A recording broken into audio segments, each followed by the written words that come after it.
నిర్మల్ జిల్లా ASP Avinash Kumar CI Gopinath ఆధ్వర్యంలో పోలీసులు కాటన్ సెర్చ్ నిర్వహించారు.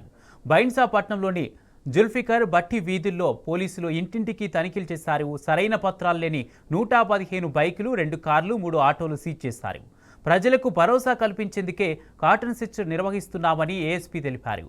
సైబర్ మోసాలపై ప్రతి ఒక్కరూ అప్రమత్తంగా ఉండాలని, అనుమానాస్పదంగా ఎవరైనా కనబడితే పోలీసులకు సమాచారం ఇవ్వాలని, అలాగే మైనర్లకు వాహనాలు ఇవ్వకూడదని సూచించారు.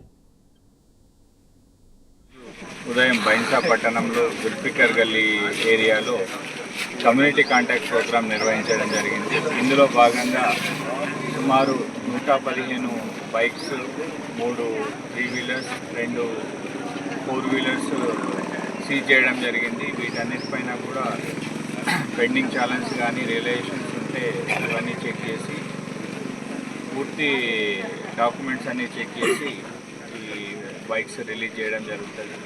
కమ్యూనిటీ కాంటాక్ట్లో భాగంగా ఈరోజు సైబర్ క్రైమ్ గురించి, అదేవిధంగా ఈ రోజుల్లో జరుగుతున్న ఏఐ ఫ్రాడ్స్ గురించి, అదేవిధంగా ఏఐ ద్వారా స్టూడెంట్స్కి మరియు ఈ ఏఐ యూజ్ చేసే యూజర్స్కి జరిగే లాభ నష్టాల గురించి వివరించడం జరిగింది. అదేవిధంగా ఏరియాలో గంజాయి వంటి మాదక ద్రవ్యాల వల్ల జరిగే నష్టము, వాటి వల్ల స్టూడెంట్స్ ఎంతవరకు ఎఫెక్ట్ అవుతున్నారు, దీనివల్ల సమాజం ఎంత ఎఫెక్ట్ అవుతుంది అనేది వాళ్ళకు ఎక్స్ప్లెయిన్ చేయడం జరిగింది.